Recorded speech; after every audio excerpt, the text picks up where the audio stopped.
야담상회를 찾아주신 마님들과 선비님들 감사드리옵니다. 야담상회, 오늘의 몰아보기 한상 차림 지금부터 내어놓겠습니다. 첫 번째 이야기 시작합니다. 옛날 옛적 조선의 왁자지껄한 상업고을 소백골에 대대로 만석군을 지내온 집안의 장녀 설매가 살고 있었습니다.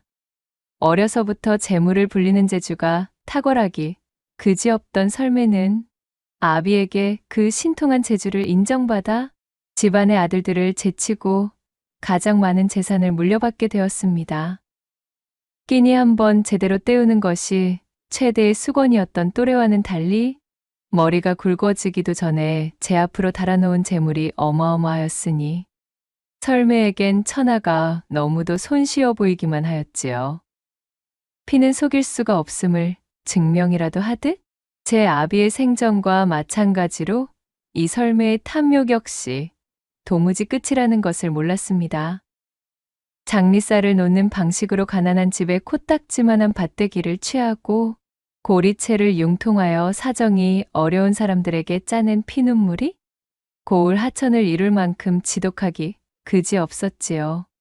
그 악명이 하늘을 찔러 고을 사람들의 평판이 땅으로 곤두박질 치고 있었지만 설매는 그런 것일랑 일절 괴념하지 않았습니다. 쌓이는 곡간과 진귀한 보물로 미어터지는 창고를 바라보고 있노라면 그저 먹지 않아도 배가 부른 것을 미천한 버러지들은 그저 제 입에 쌀이라도 한 톨 더 넣으려 저리들 아우성이니 원.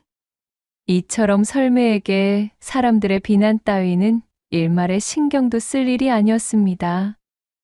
그렇게 설매가 끝간데도 없이 재산을 불려나가던 어느 우중충한 날이었습니다. 설매가 안방에서 자신에게 곡식을 빌려간 사람들의 목록이 적힌 장부를 바라보며 욕심 그득한 웃음을 흘리고 있었어요. 이웃고을에 살고 있던 장사꾼 창령이 설매를 찾아왔습니다. 여사님, 그간 강령하셨습니까? 문 안부터 올리겠습니다.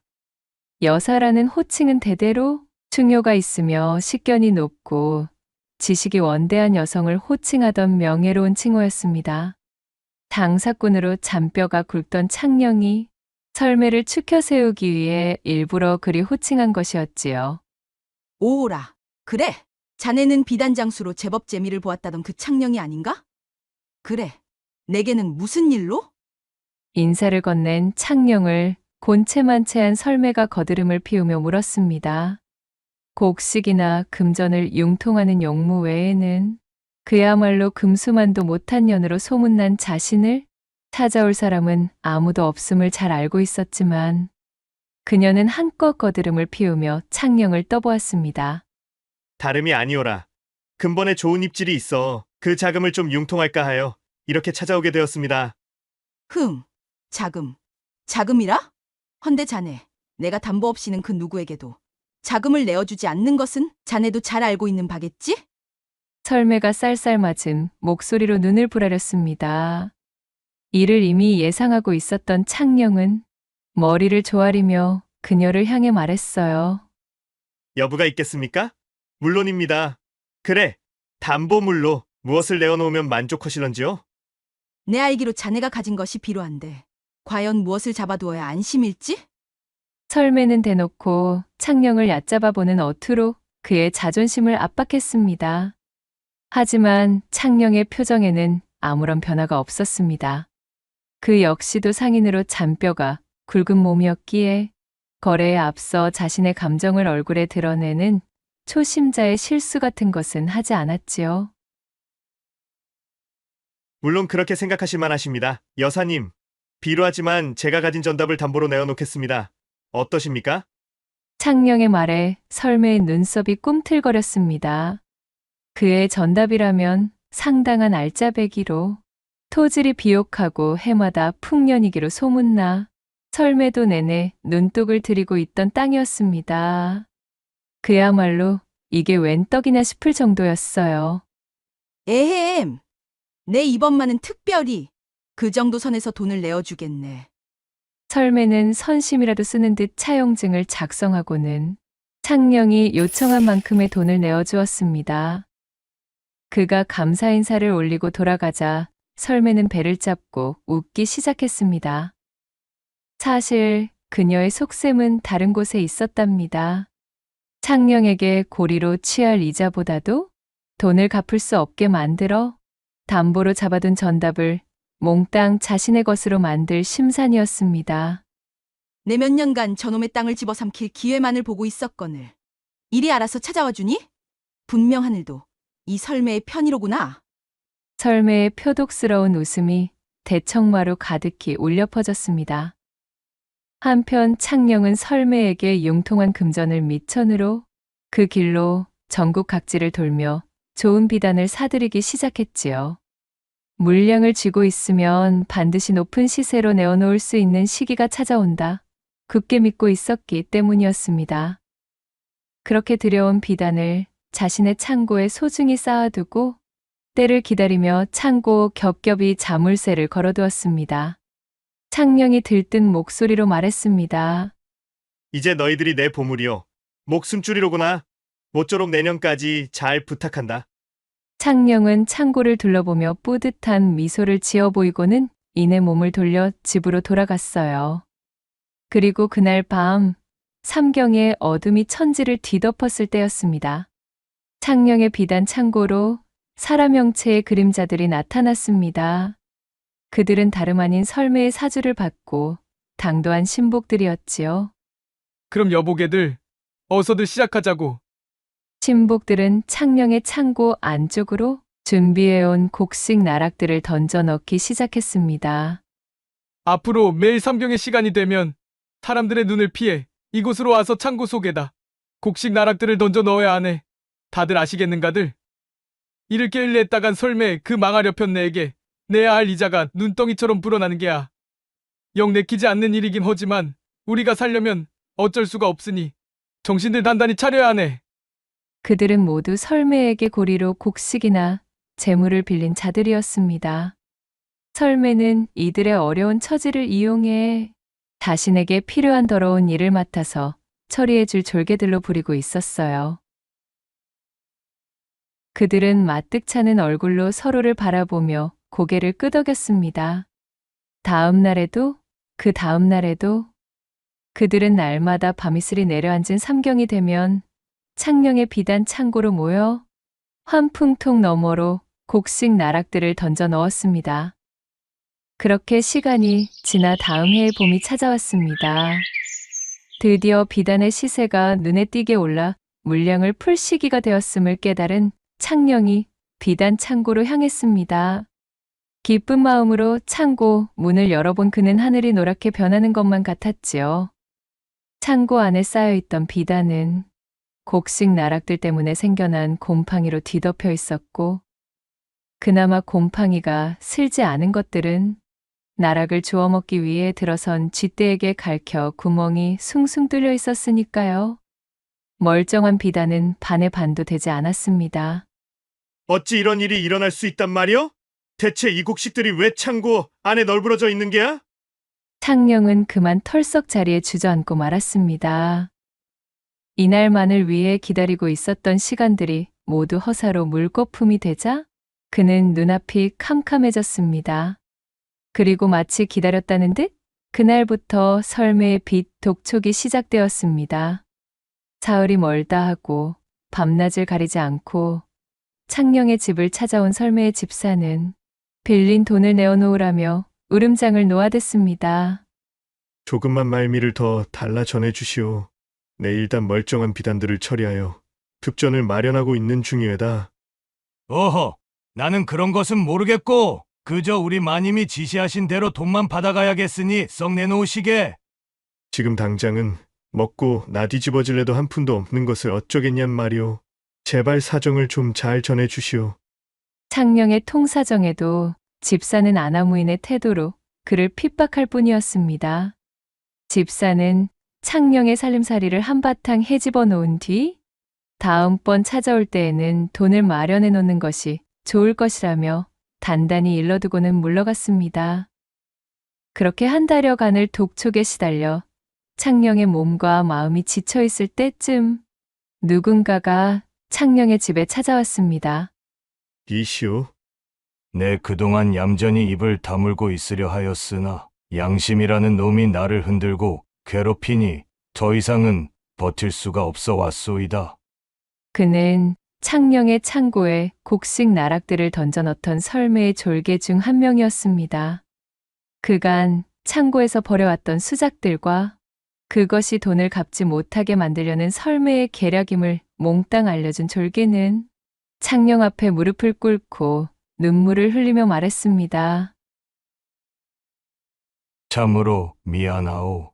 나도 설매 그 여편네에게 고리로 잡혀있는 빚이 산더미로 불어난 신세라 어쩔 수 없이 그 여편네가 시키는 대로 할 수밖엔 없었다오. 나를 관아에 넘기든 여기서 당신의 분이 풀릴 때까지 지도곤을 놓던 내 상관치 않겠소이다. 모든 사실을 알게 된 창녕은 밀려드는 화의 부하가 치밀었으나 이미 벌어진 일이요 엎질러진 물인 것을 어쩌겠나 싶어진 마음에 창녕은 그를 일으켜 세웠습니다. 어려운 처지의 사람들을 재물을 이용하여 제 뜻대로 부린 설매가 원흉이지 않겠소? 이제 그만 일어서시오. 괘씸함이 밀려와 곰곰 생각에 잠긴 창녕이 이내 무엇인가 떠오른 듯 번뜩이는 눈을 하며 말했습니다. 늦게라도 이리 참회하여 문물을 흘리는데 금연전에 대고 어찌 모진 말을 하겠소이까. 내 본시 성인군자가 아니라 열불이 터지기는 허나 이 또한 하늘의 뜻 대신 내 청이나 하나 들어주시오. 지금부터 며칠 뒤에 설매 그 여자의 집으로 가 소식 하나만 전해주시면 돼요. 나를 만났다는 것은 꼭 비밀로 붙이시고 말이오. 그렇게 졸개와 비밀의 약조를 마친 창녕은 그를 돌려보냈고 며칠 뒤 졸개가 약속대로 불이 나게 설매의 집으로 달려갔습니다. 그는 헐떡거리는 숨을 가다듬으며 외쳤지요. 마님, 큰일 났습니다요. 작년 그 지가 말입니다요. 무슨 일인데? 일이 소란인가? 창녕, 그자가 뭘 어쨌다는 게야? 계속된 독촉에 못 이겨 그만 스스로 불귀의 객이 되는 선택을 하였다지 뭡니까요? 아니, 뭐야? 오호라, 드디어 이놈이? 설매가 자리에서 벌떡 일어서며 소리쳤습니다. 그녀는 창녕의 안위 따위는 관심이 없었습니다. 애초에 그가 담보로 내건 땅만이 목적이었기에 드디어 올 것이 왔다는 기세였습니다. 설매는 자신의 계략이 성공했음을 자축하며 장롱에서 창녕에게 받아두었던 차용증을 꺼내 들고 마당으로 나왔습니다. 자, 앞장서시게. 가서 그놈의 땅을 모조리 뺏어와야지. 내 돈을 떼먹고는 저승으로도 편히 갈 수 없을 게야. 내가 어디 나의 피 같은 돈을 떼일 사람이던가? 그렇게 초상집으로 쳐들어가 차용증을 흔들어 보이며 기어코 담보로 내건 땅을 모조리 빼앗아온 설매는 쾌재라도 부르는 듯 만족스러운 웃음을 머금으며 집으로 돌아왔습니다. 그 후로 사흘이 지났을 때 그야말로 동네가 야단이 나서 뒤집어졌습니다. 죽은 창녕이 성불하지 못하고 관 속에서 뛰쳐나왔다는 믿지 못할 이야기가 떠돌기 시작했던 것이지요. 그 소식은 설매에게까지 당도했습니다. 아니 마님, 땅까지 파고서 묻으려던 관에서 뚜껑을 열고 뛰쳐나왔다지 뭡니까? 온 동네가 지금 창녕, 그 작자가 살아 돌아온 이야기로 시끄럽습니다요. 염을 하여 상여까지 내보냈던 자가 관 속에서 제 발로 걸어 나온 것이 어디 보통 큰일입니까? 게다가 저승에 당도했을 때의 기억이 그대로 남은 채로 돌아왔다지 뭡니까? 뭐라고? 저승 땅을 밟았다가 현세로 돌아온 데다 그 기억이 또렷하다 이 말이렸다? 아이고, 예, 창녕이 저승에서 본 것들을 토대로 이야기해주는 내용들이 가히 천기누설급이라 다들 어마어마하다고들 하더구먼요. 그 말을 들은 설매는 콧구멍이 실룩였습니다. 기가 막힌 돈 냄새를 맡은 표정이었어요. 그렇다는 것은 잘만 구워 삶으면 황천의 귀중한 정보들을 빼낼 수 있단 말 아니겠는가? 이거야말로 큰 돈을 벌 수 있는 기회이지. 창녕, 그놈에게 어중이 떠중이들이 더 꼬이기 전에 지금 당장 그 자의 집으로 향해야겠네. 그리하여 그녀는 창녕의 집까지 한 걸음에 당도했습니다. 을씨년스럽기 그지없는 몰골의 창녕이 반쯤 풀려있는 동공으로 마당 평상에 걸터 앉아 있었습니다. 설매는 침을 꿀꺽 삼키고 애써 반갑다는 목소리로 말했어요. 네, 자네의 소식을 듣고 이리 달려오는 길이네. 그래, 저승길에 섰다 다시 돌아오다니. 이 얼마나 반가운 소린가. 설매의 말에 창령의 눈동자가 휘릭 돌아갔습니다. 그녀를 향해 섬뜩한 시선이 꽂히고 있었지요. 지은 죄가 있으니 어디 그것을 견뎌내기 쉬울 리가 있었겠어요? 설매는 뒷걸음을 치며 사시나무 떨듯 떨리는 손을 애써 감싸쥐었습니다. 허나 그녀 역시 이대로 물러설 위인은 아니었지요. 여사님, 이윽고 창령이 나지막이 입을 열었습니다. 이 몸이 본의 아니게 저승길에 올라 며칠간 머무르다 왔습니다. 그 소식은 들었다네. 내 마침 그것 때문에 이리 자네를 찾아왔지 않은가. 저승사자들이 일을 처리하는 데 있어 착오가 생겨 제가 오게 된 것을 사과하며 제법 융숭한 대접을 받았지요. 그의 말을 들은 설매가 화색을 띠며 말했습니다. 오, 그래. 자, 저기 말일세. 저승이 어떠하던가? 조금만 자세히 이야기해 보시게나. 잔뜩 호기심 서린 질문에 창령은 묵묵부답이었습니다. 그러자 애간장이 탔던 설매가 바짝 다가서며 말했어요. 내 그간 자네에게 섭하게 군 것 때문에 그러는가? 자네의 땅도 다시 돌려주겠네.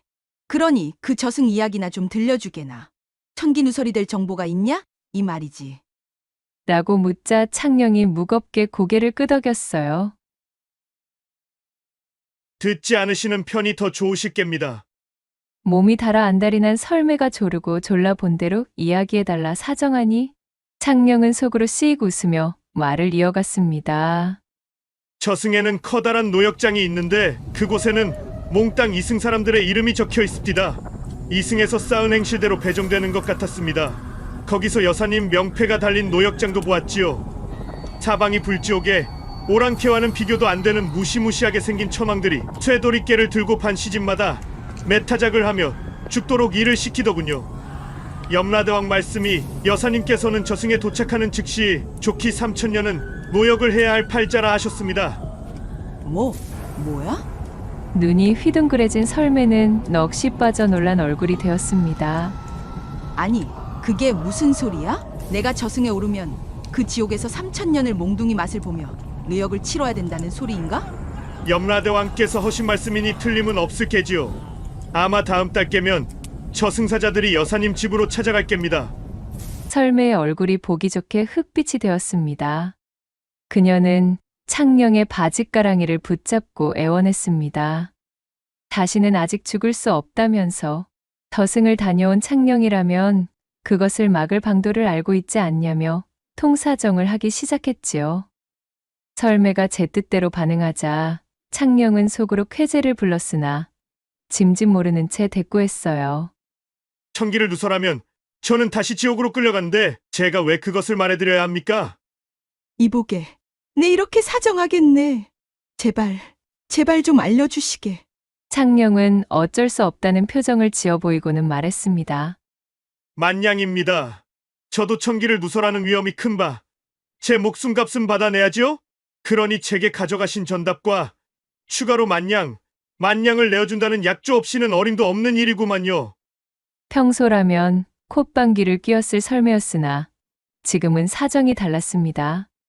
말로만 듣던 그 지옥에서 염라대왕과 저승사자가 자신을 데려갈 날만을 기다리며 불지옥을 데워놓고 있다는 소리에 설매는 이미 혼비백산 그 자체였습니다. 그녀는 뜸도 들이지 않고 대꾸했어요. 알겠네. 달라는 대로 줄 터이니 어서. 제발 내가 살아날 방법을 알려주시게나. 설매가 돈표 어음을 작성해 건네주며 외쳤지요. 돈표를 받아든 창령은 크게 숨을 한번 들이켠 후 설매의 귀에 귓속말을 하기 시작하였습니다. 창령의 귀띔을 주의 깊게 듣던 설매의 눈이 점점 커졌지요. 창령이 그녀에게 해준 말은 그간의 악행을 중단하고 사람들에게 빼앗아 끌어모았던 재물을 그들에게 다시 되돌려주는 것만이 설매가 살아날 구멍이라는 것이었습니다. 그 후 설매는 창령의 귀띔을 철석같이 믿고 고을 사람들에게 장리로 찬탈한 논밭과 쥐어짜낸 고리채와 이자를 모두 되돌려 주었습니다. 그럼에도 밤마다 저승사자들이 자신을 찾아오는 악몽에 시달려 하루도 편히 잠들 수 없었지요. 시름시름 앓으며 음식도 입에 대지 못하고 퀴골이 상접하기를 몇 해째. 결국에는 재발이 저린 탓에 하루가 다르게 기력이 쇠하더니 그만 황천에 객이 되고 말았답니다.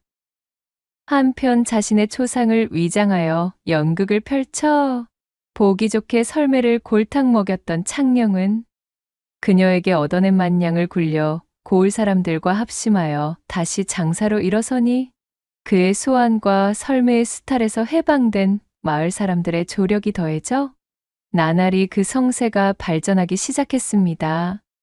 그렇게 그들의 노력이 쌓이고 쌓이자 어느덧 창령의 상단과 그가 속한 고을은 후대에 걸쳐 비단거래 요충지로 크게 이름을 떨치게 되었지요. 한편 눈을 감아 저승에 당도하게 된 설매, 그녀는 차가운 바닥위에서 정신이 들었습니다. 어리둥절하며 몸을 일으켜 보니 그녀의 앞에 염라대왕이 근엄한 표정으로 자신을 내려다보고 있는 것을 깨달았지요. 그랬습니다. 창령은 거짓으로 설매를 골탕 먹일 속셈으로 저승에 관한 이야기를 꾸며댔으나 저승은 실제로 존재하는 곳이었습니다. 네, 내가 기어코 저승으로 당도한 것인가? 참으로 저승이라는 것이 실존하는 것이었구나. 염라대왕을 마주한 설매는 두려움에 온몸을 벌벌 떨었습니다. 염라대왕이 그녀를 보며 씩 웃고는 입을 열었지요. 정신이 든 모양이로구만. 먼 길을 오느라 제법 고생했을 테니 자, 이 차나 한 잔 들어보시게나.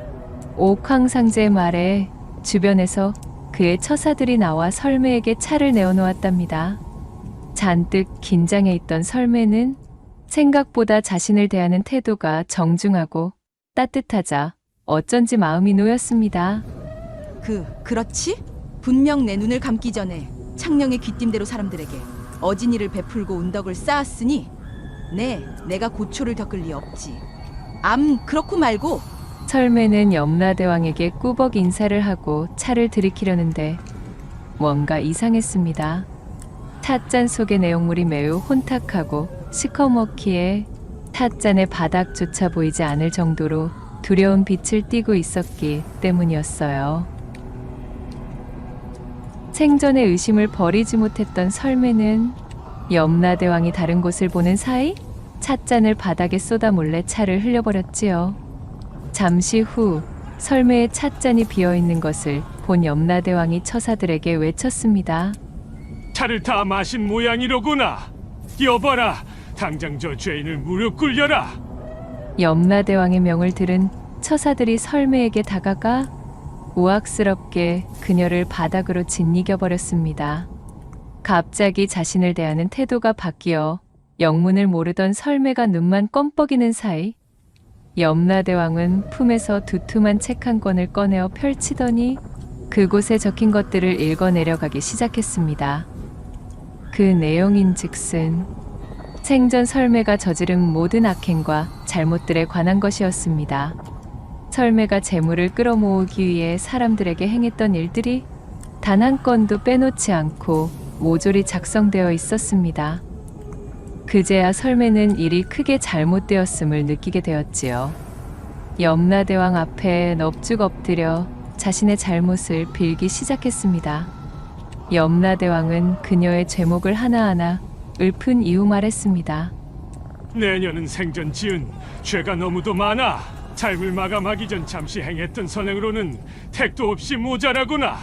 여봐라, 전년을 자신이 지은 죄만큼 뼈저리게 느끼도록 지옥 불구덩이에 쳐넣도록 하라. 염라대왕의 호통에 설매는 지옥으로 던져지게 되었고 그곳의 불구덩이에 빠지자마자 그 뼈가 산산이 부서지고 온몸이 타들어가는 고통이 설매를 엄습하기 시작했습니다.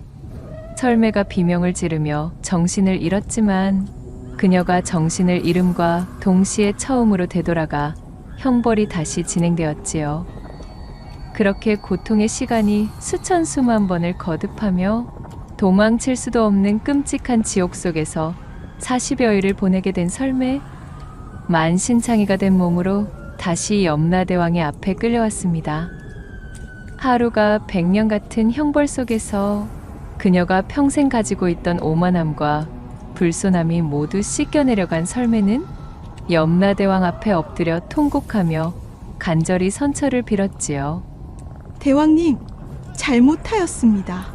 다시는 다른 사람들을 괴롭히며 그들의 눈에서 피눈물이 나는 일을 저지르지 않겠습니다. 부디 지옥으로 다시 보내지만 말아주십시오. 하지만 염라대왕은 엄한 표정으로 가만히 고개를 젓는 것이었어요. 아직 내년이 지은 죄의 절반도 다 탕감치 아니하였느니라. 지금부터가 진짜 내가 지은 죄에 대한 형벌이니 시작토록 하라. 너는 앞으로 내가 인간이었다는 전생의 기억을 잃고 고통받는 삶 속에서 그 업보를 씻을 때까지 환생하게 될 것이니라. 그러고는 처사들에게 손짓하여 그녀를 어디론가로 데려가게 하였습니다.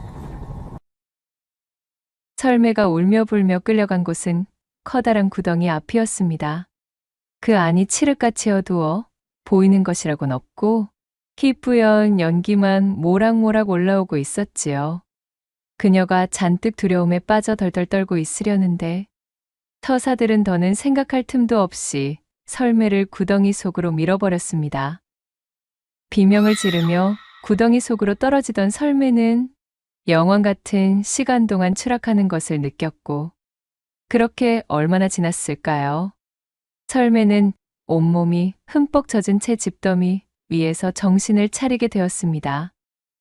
자신의 귓가에 사람들의 말소리가 들려왔고, 눈을 떠 그곳을 보니 마국간으로 보이는 공간에서 사내들 몇몇이 자신을 내려다보며 이야기를 나누고 있었지요. 그랬습니다. 그녀는 다름 아닌 말로 환생한 것이었습니다. 전생의 기억을 몽땅 잃을 것이라 하였는데 나는 어찌하여 아직도 내 스스로를 또렷이 기억하고 있다는 말인가. 그녀는 자신의 기억이 온전함에 의아하였으나 그것은 사실 그녀의 잘못된 선택으로 벌어진 일이었습니다. 염라대왕이 그녀에게 건넸던 차가 바로 기억을 지워주는 약이었지요. 그녀는 그것을 마시지 않고 쏟아버렸기에 이렇듯 기억을 유지한 채 환생길에 접어든 것이었습니다. 사내들을 향해 힘껏 소리쳐 보았으나 아무런 소용도 없었습니다. 그녀의 입에서는 말의 울음소리만 날 뿐 사람의 언어를 뱉을 수가 없었으니까요. 이놈의 말이 오늘따라 왜 이리 난리법석인 게야? 이놈 얌전히 있지 못하겠느냐? 사내들은 성을 내며 말이 된 설매의 엉덩이를 거세게 후려쳤습니다. 짝! 하는 소리가 울려 퍼지며 엄청난 통증을 느낀 설매가 비명을 질렀지요. 그렇게 사내들은 집 안으로 들어가 버렸고 설매는 한참 동안이나 하염없이 눈물만 흘렸습니다. 그렇게 설매가 눈물로 지새던 시간은 더욱 흘러 어느덧 설매는 튼튼한 앞말로 자라났어요. 그녀의 몸집이 커지자 주인은 흡족해하며 그녀를 마국간에서 끌어냈습니다. 이제야 제법 쓸만하게 자랐구만. 주인은 그녀의 등으로 안장을 올리며 고삐를 채웠습니다. 그리고는 등에 올라타 고삐를 거세게 잡아당겼지요. 난생 처음 제 등으로 사람을 업다시피 한 설매는 깜짝 놀라 몸을 이리저리 흔들며 주인을 떨어뜨리려 하였습니다. 그러자 주인은 돌연 채찍을 꺼내 들더니 마구잡이로 설매를 후려치기 시작했지요. 이 건방진 녀석이 맞아야 말을 들을 모양이로구나. 그렇듯 사정없는 채찍질에 설매의 엉덩이는 살을 애는 통증에 뒤덮였고 설매는 비명을 지르다가 끝내 고통을 이기지 못하고 몸부림치는 것을 멈추었습니다. 그리고는 주인이 고삐를 잡아당기는 대로 얌전히 그의 명에 따랐지요. 그 다음 날부터 설매는 날마다 주인을 태우고 먼 거리를 이동해야 했습니다. 하루가 멀다 하고 달리느라 혹사당한 몸이 부서질 듯 괴로웠지만 주인의 매질이 두려워 반항할 수도 없었습니다. 허나 더욱 고통스러웠던 것은 주인 사내가 아닌 마국간지기가 설매를 관리할 때였습니다. 그나마 말을 재산으로 여겨 대접이라도 하던 주인과는 달리 마구간지기들은 안장도 없이 설매의 등에 올라타 두 다리로 그녀의 몸통을 조이고 걷어찼기 때문이었습니다. 숨이 턱턱 막혀 걷기조차 힘든 마당에 그토록 몸통을 죄며 배를 걷어차기까지 하니 실로 그 고통은 이루 말할 수 없었답니다. 그렇게 힘든 나날을 보내던 어느 날이었어요. 설매가 종일 달려 지친 몸으로 정신없이 여물을 씹고 있었습니다. 구역질이 나는 맛이었지만 이마저 먹지 않으면 견디지 못했기에 그녀는 두 눈을 질끈 감은 채 여물을 씹어 넘겼습니다. 그러다 문득 번뜩이는 생각 하나가 머리를 스쳤습니다. 스스로 생을 마감한다면 제 아무리 염라대왕이라도 더 이상 벌을 줄 수 없을 거란 생각이었지요. 말의 몸으로 저지른 잘못이라고 해봐야 실컷 얻어맞기만 하였으니 환생하면 좋은 곳 좋은 생을 보장받을지도 모른다는 기대감에 설매는 그날부터 여물을 끊어버렸지요. 매질을 당해도 이를 악물고 참으며 주인의 말을 듣지 않았습니다. 그리고 마침내 여물을 끊은 지 사흘째가 되는 날, 그녀는 아사하고 말았습니다. 그렇게 다시 저승을 향한 설매가 정신을 차려보니 예전과 마찬가지로 염라대왕 앞에 쓰러져 있었습니다. 눈을 뜬 설매를 본 염라대왕은 천지가 뒤흔들리는 불호령을 내렸지요. 감히 내년이 마음대로 형벌을 중단하는 것도 모자라 스스로 목숨마저 던지다니 그러고도 무사하리라 여겼더냐? 염라대왕이 손짓하자 주위에서 처사들이 달려나와 육모방망이로 설매를 사정없이 맷짐질 놓는 것이었어요. 대왕님, 죄송합니다. 잘못했어요. 제발 한 번만 자비를. 고통에 못 이긴 설매가 힘겹게 외치며 바닥에 쓰러졌습니다.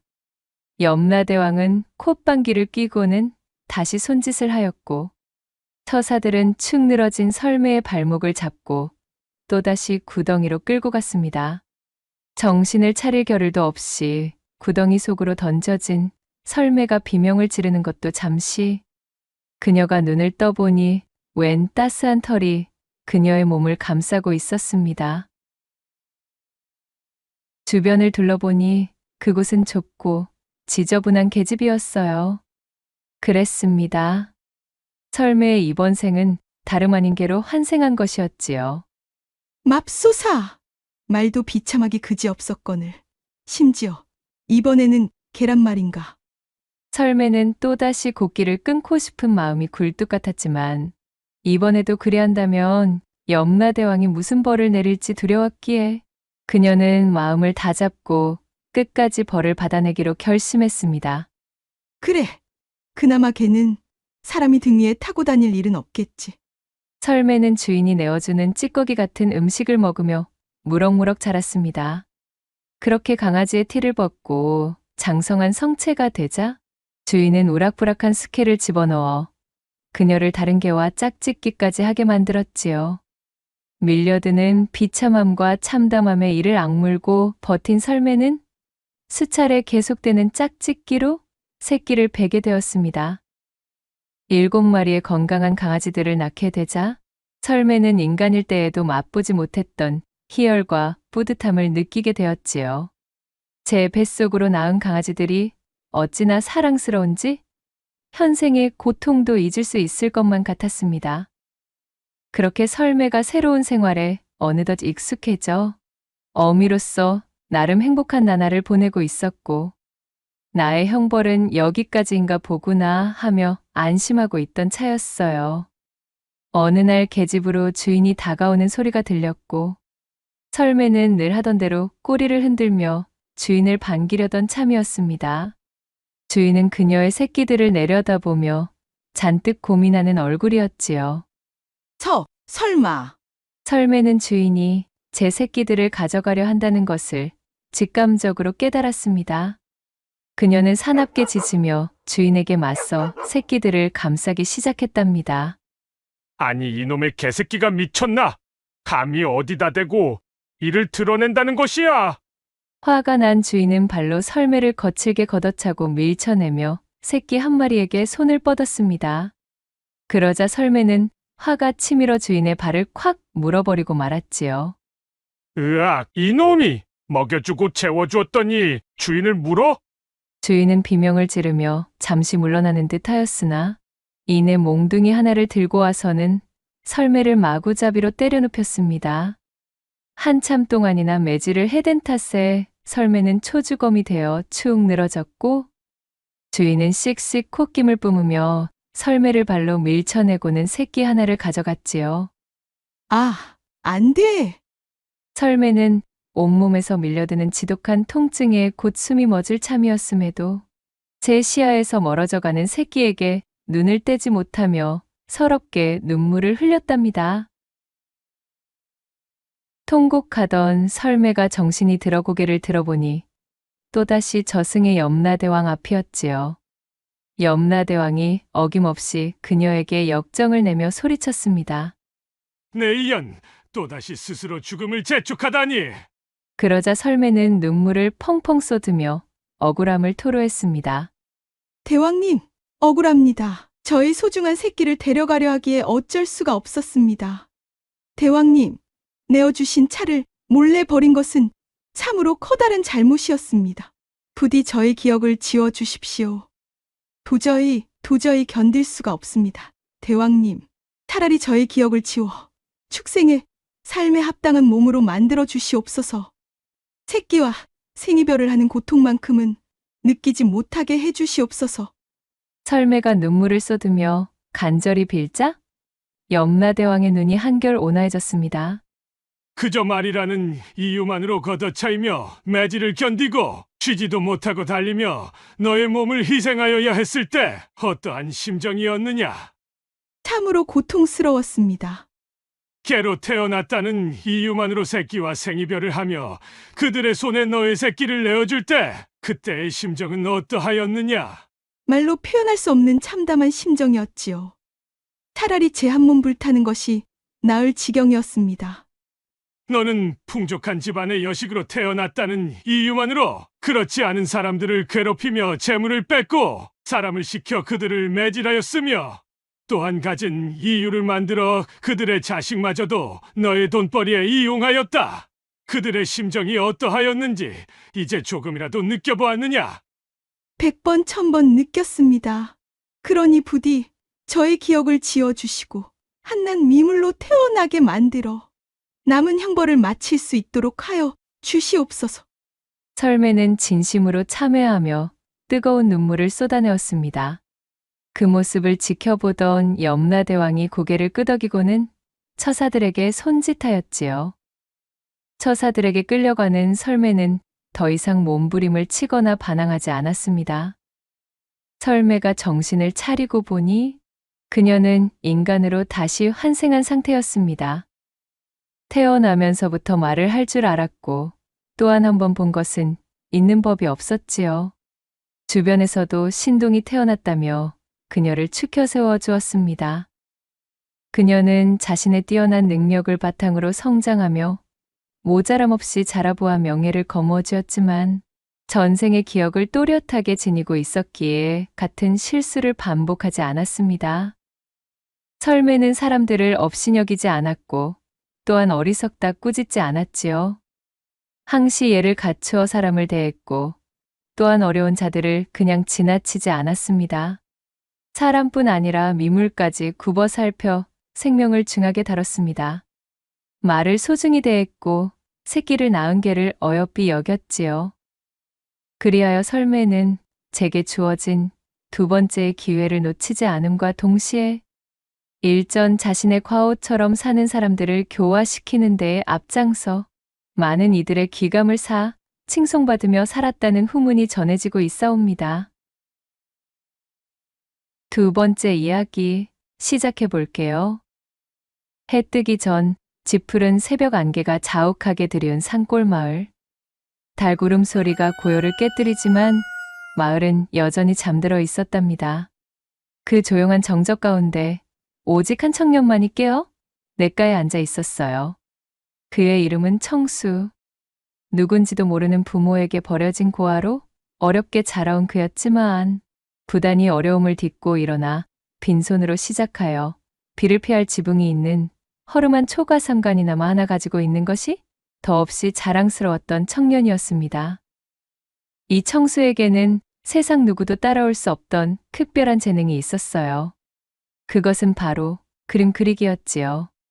날품을 팔아 하루벌이 일을 끝내고 돌아오면 청수는 씻는 둥 마는 둥 허겁지겁 물을 뒤집어 쓰고는 곧바로 그림 도구들을 펼쳐 그림을 그리기 시작했지요.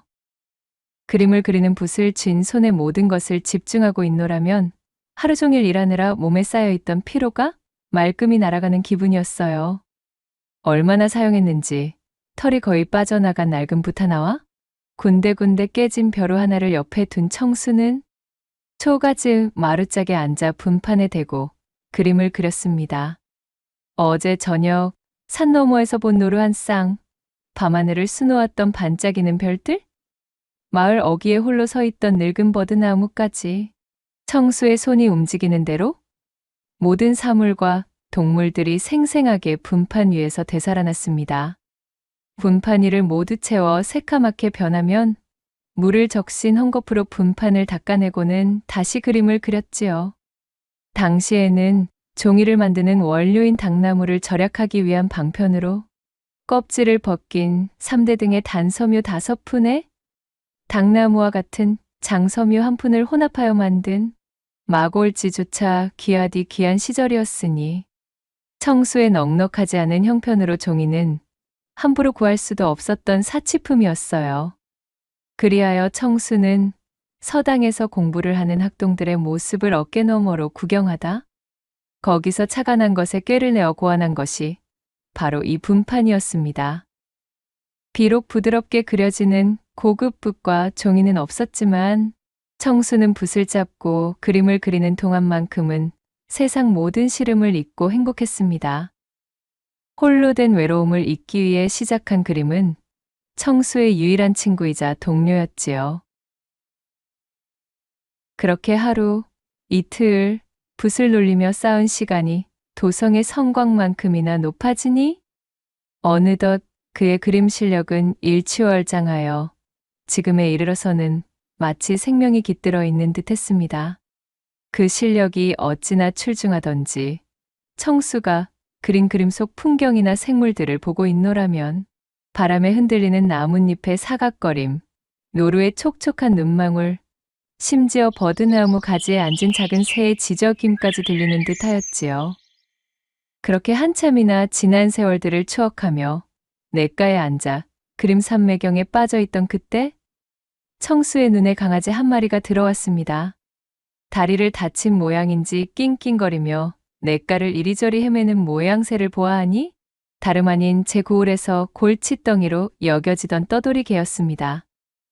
부엌이며 장독대며 이곳저곳 들쑤셔 엉망을 만들어 놓는 통에 고을 사람들은 정신사납다며 모두가 쌀이빗자루로 이 강아지를 쫓아내며 외면했지만 청수는 어쩐지 강아지의 처지가 지금의 자신과 닮아 있다는 생각이 들었어요.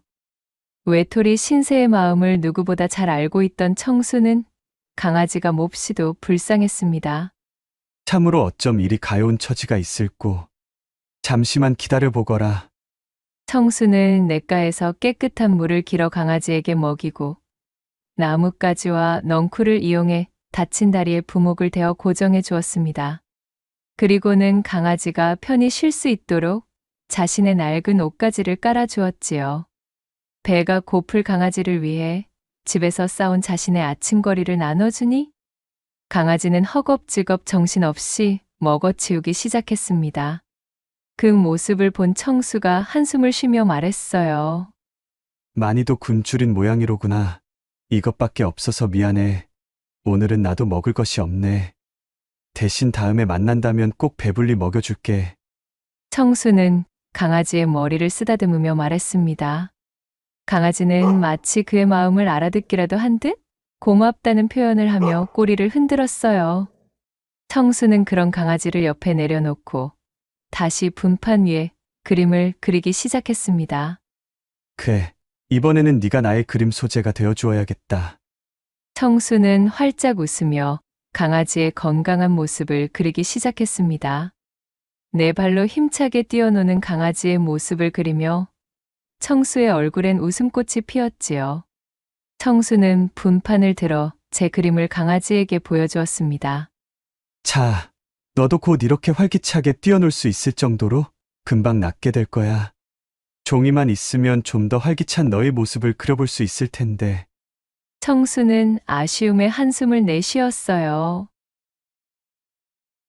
그렇게 그림에 한참이나 빠져있던 사이 해는 하늘 높이 위로 올라 날이 밝았고 청수는 분판과 화구들을 주섬주섬 챙겼습니다.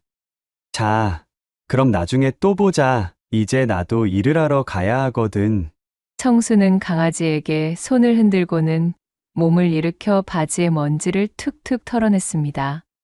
불이 나게 집으로 돌아간 청수는 두 다리 가득 힘을 싣고는 고단한 날품으로 보낼 하루를 맞이할 준비를 끝냈어요.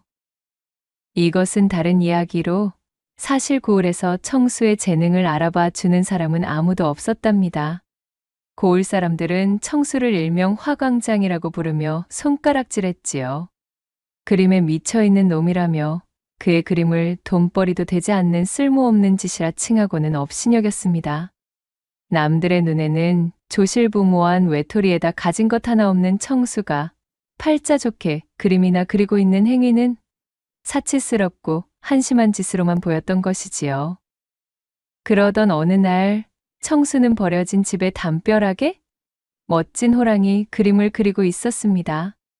힘찬 분놀림으로 호랑이의 용맹스러운 모습이 생생하게 그려지고 있었지요. 그때 백서방이라는 심술궂은 장사꾼이 지나가다 청수의 그림을 보게 되었습니다. 허, 이 녀석 보게? 또 쓸데없는 짓거리를 하고 있구나. 이놈아, 담벼락에다 그림을 그려서 밥이 나오느냐? 아니면 돈이라도 나오느냐? 차라리 그 시간에 내 장사 나거들어 품삯이라도 받아가거라. 백서방의 호통에도 청수는 아무 대꾸도 하지 않고 그림에만 집중했습니다. 이놈아, 내 말이 아니 들리는 것이냐? 잘 들려요, 아저씨. 하지만 저는 그림을 그리는 일이 좋은 거려. 이런 정신 나간 놈을 보았나? 그림이 밥이나 먹여주느냐? 배고프면 그림이라도 뜯어 먹을 테냐? 그림은 제 마음을 표현하는 거예요. 아저씨는 이해 못하시겠지만 얼씨구, 하여간에 쥐뿔도 없는 놈들이 꼭 이렇게 헛바람만 들어가지고는. 백서방은 청수의 그림 위에 침을 퇴뱉고는 발로 흙을 뿌려 그림을 엉망으로 만들어 버렸습니다. 청수는 속이 잔뜩 상했지만 그렇다고 백서방에게 대들 용기가 없었습니다. 가끔 백서방이 던져주는 일감은 청수에게는 일용할 양식을 얻을 수 있는 기회였으니까요.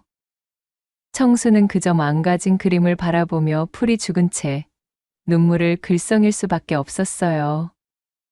또 다른 어느 날에는 청수가 마을 어귀에 있는 큰 은행나무 밑에서 새 그림을 그리고 있었습니다. 나뭇가지에 앉아 노래하는 작은 새들의 모습을 정교하게 그리고 있는데 천석군 최영감네 막내여 식인 효율이 나타나 청수의 그림을 보고 비웃는 것이었지요. 우와, 요것 봐라. 너 같은 거렁뱅이가 대관절 그림은 무슨? 아주 그냥 한량납셨네 납셨어. 어디, 내 그림 솜씨나 한번 볼 테냐?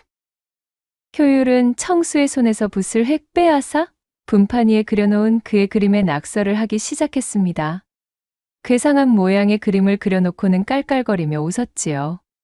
청수는 붓을 돌려달라고 했지만 못된 심보를 가진 효율은 붓을 저 멀리 던져버리고는 유유히 사라져버렸습니다.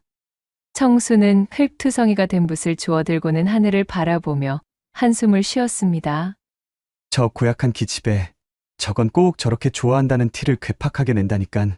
아무튼 효율이 저거는 아직도 어린애야 어린애. 제 아무리 주변 사람들이 나에게 악담을 퍼부어도 그렇다고 하여 내게 그림을 앗아갈 수는 없을 것이야. 이 정도로 좌절하기엔 그림은 내 소중한 친구란 말씀이지. 다행히 이런 난관과 멸시 속에서도 그림에 대한 청수의 열정은 쉽사리 꺼지지 않았어요. 그는 고을 사람들의 냉대와 조롱에도 아랑곳하지 않고 매일 냇가에 앉아 그림을 그렸습니다. 언제가 될지는 알 수 없었지만 자신의 그림 실력을 통해 누군가에게 작은 도움이라도 줄 수 있다면 그것으로 충분하다는 마음을 가지고 있었지요. 외롭게 지낸 자신과 같은 아픔을 느끼지 않도록 제 그림으로 외로움을 덜어줄 수 있는 날이 오기를 학수고대하였답니다. 여느 날과 마찬가지로 고단한 하루를 끝내고 마루에 앉아 그림을 그리고 있는 청수에게 일전의 강아지가 찾아왔습니다. 어라? 너로구나. 반갑다. 날 찾아온 게니 쩔뚝이던 다리도 다 나은 모양이로구나. 청수가 반갑게 강아지를 맞이하자 강아지가 꼬리를 흔들며 청수를 향해 짖었어요.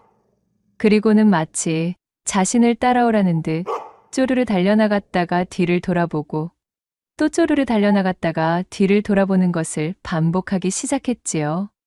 신기한 마음이 든 청수가 강아지를 따라 나서니 강아지는 청수의 집 뒤쪽에 위치한 산자락의 깊은 숲을 향해 들어가는 것이었습니다.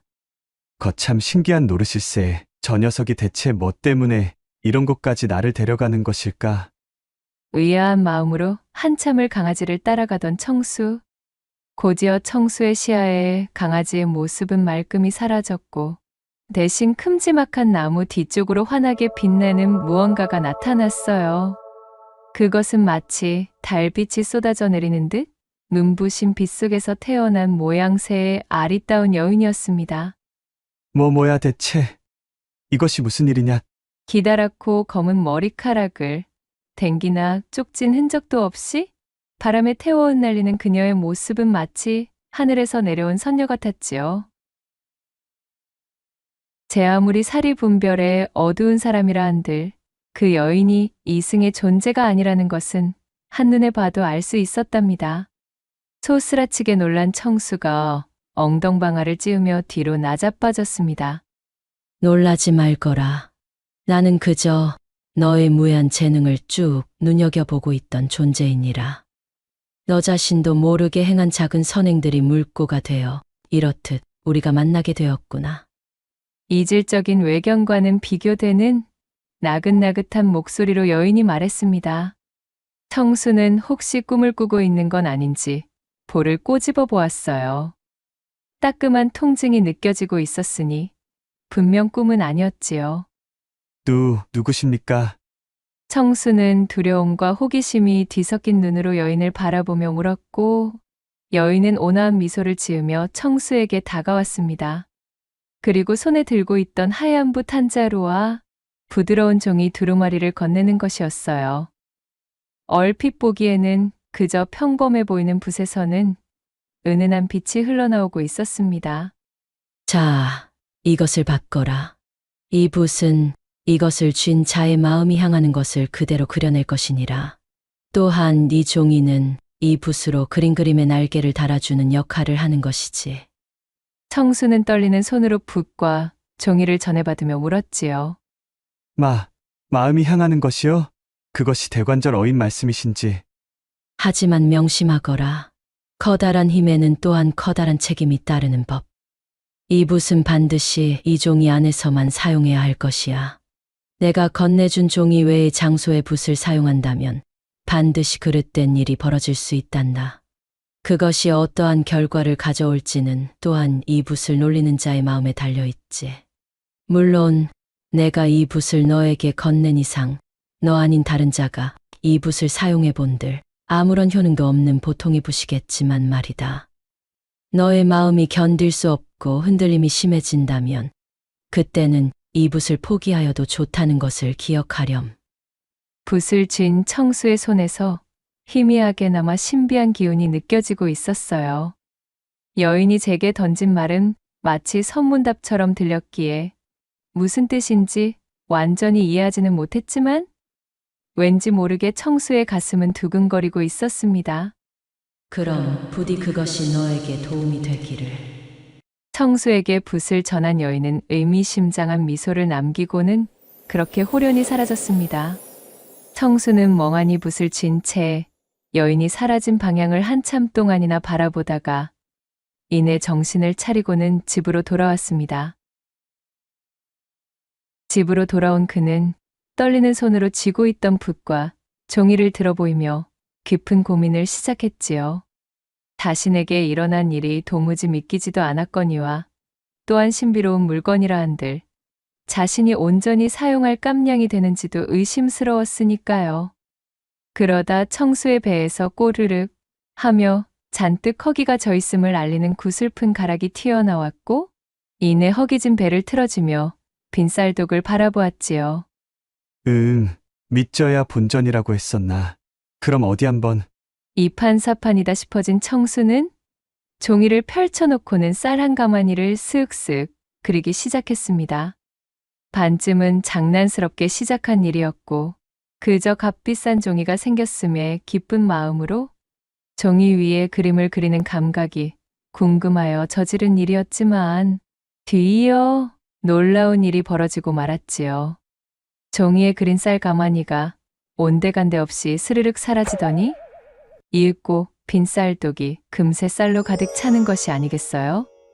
쌀독을 바라본 청수는 깜짝 놀라 독 안을 향해 손을 뻗어보았어요. 세상에, 그것은 손으로 만져지는 실제의 쌀이었습니다. 맙소사, 이게 도대체. 믿을 수 없는 일이 벌어진 것에 입을 다물지 못하던 청수는 그렇게 태어나서 처음으로 배불리 그것도 흰 쌀밥을 먹을 수가 있었답니다. 든든해진 배를 퉁퉁 두드리며 청수는 이 신묘한 붓을 어떤 식으로 사용해야 좋을지를 놓고 고민에 고민을 거듭하였지요. 그리고는 마침내 그는 제 손에 굴러들어온 이 신통함을 이용해 오랫동안 염원해오던 일을 하기로 마음먹었습니다. 그날 이후로 신비한 붓을 가진 청수 소문은 순식간에 고을에 퍼졌습니다. 청수는 거의 1년이 가까운 시간 동안 붓과 그림을 이용해 가난한 이웃들에게 곡식을 나눠주고 병든 사람에겐 약초를 그려주었습니다. 오갈 데가 없는 사람에게는 초가 삼간을, 홀로 된 외로움에 지쳐있는 사람에게는 그 곁을 지켜줄 수 있는 존재들을 그려주었어요. 사사로운 일에 쓰지 않고 남을 돕는 일에 앞장섰지요. 청수에게 도움을 받은 사람들은 하나같이 그를 칭송하기 시작했습니다. 화광장이라며 그를 손가락질하던 사람들도 청수를 무시하던 백서방도 이젠 지난날의 과오를 진심으로 뉘우치며 용서를 구했고 청수를 고을의 자랑으로 여겼지요. 그들 중에서는 제 눈에 청수만 보였다 하면 쪼르르 달려와 괴롭히던 말괄량이 효율 역시도 포함되어 있었습니다. 고을 사람들을 위해 발벗고 나서는 청수의 인품을 1년 가까운 시간 동안 지켜보던 효율은 어느새 그에게 찰싹 달라붙어 둘도 없는 단짝 흉내를 내는 것이었습니다. 야, 이 멍청아.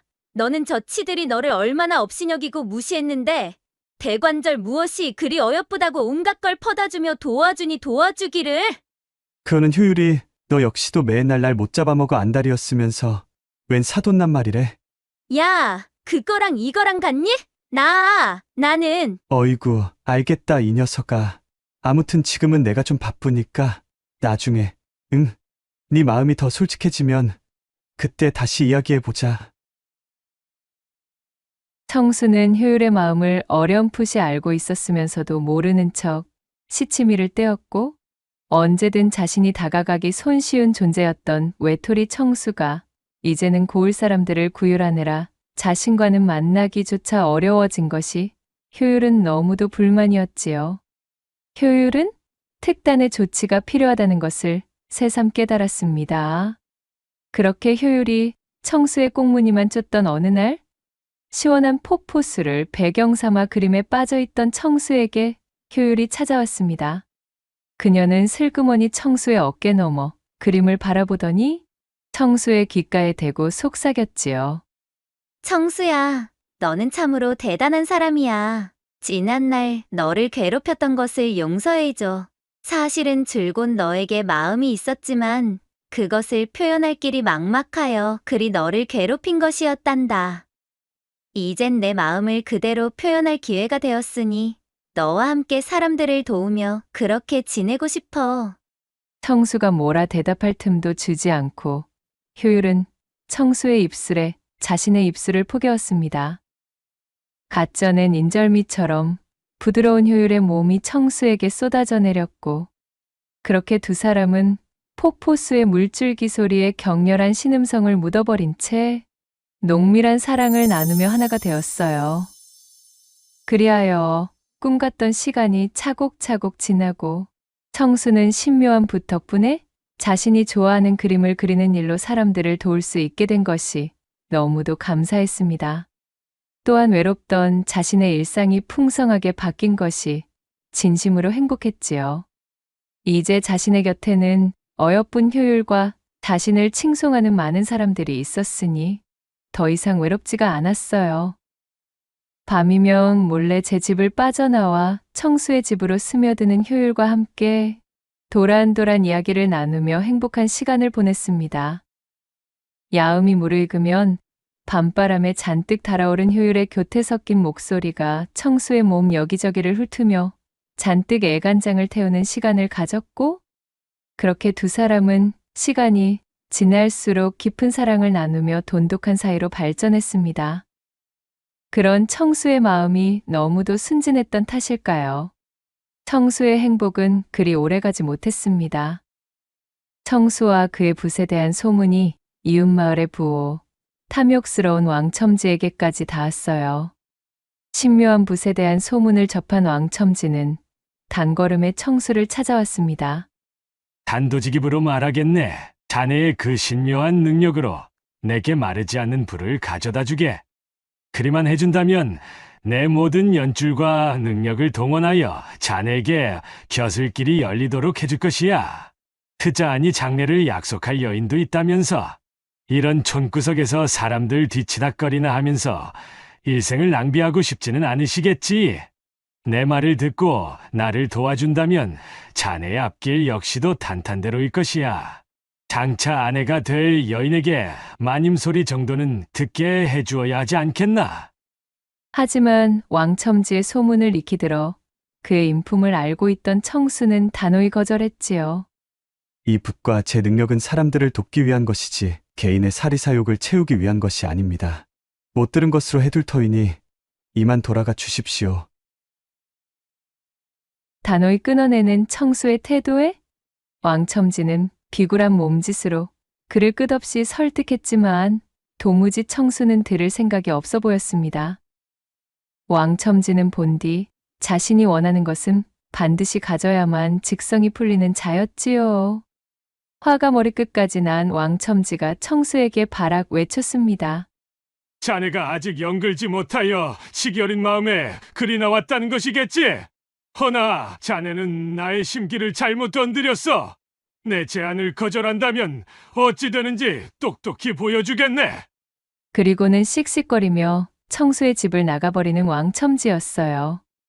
분이 풀리지 않는지 연신 발을 쿵쿵 구르며 돌아가는 그의 뒷모습은 마치 영역싸움에 패배한 수탈과 같았지요. 그리하여 왕첨지가 돌아간 뒤 한참의 시일이 지난 어느 날 밤이었습니다.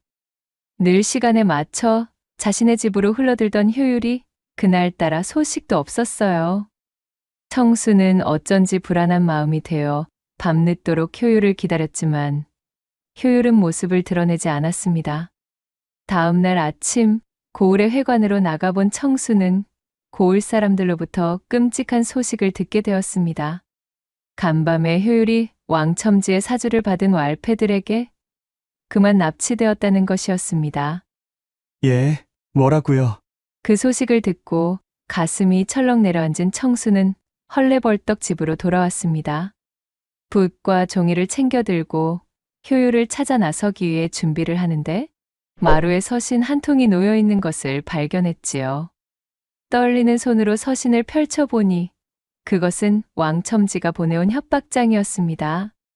자네의 정의는 내가 데리고 있으니 내 제안을 다시 한번 생각해 볼 마음이 있다면 아래에 적힌 나의 집으로 찾아오시게나. 내 기쁜 마음으로 기다리고 있겠네.